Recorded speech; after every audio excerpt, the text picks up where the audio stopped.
găsit la un nou vlog. Astăzi noi avem o colecție de mașini foarte multe și noua mea achiziție în capăt. Numai că foarte în capăt, numai că e cea mai frumoasă și cea mai e ca o mașină adevărată. Capota. Fa. Oșile, uite cum se învârt. Dar mai vă arăt ceva. Sunteți pregătiți?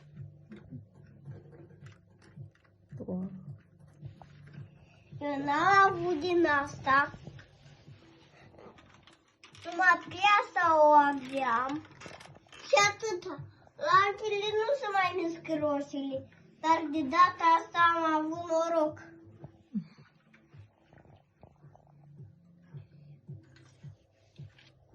Prezintă așa. Numărul de matriculație, el e Audi din 2001. Cea mai nouă achiziție, fără nicio zgârietură, fără nimica. Și becurile, ochii sunt frumoși. Capacii de Audi.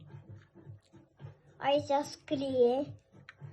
Aici toba strălucitoare.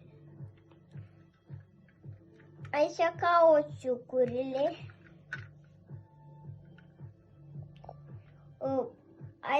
Ăstea senzorii. Ăstea de ceață. Ăstea de umflat roata. Vedeți? Și noi ne vedem în vlogul următor.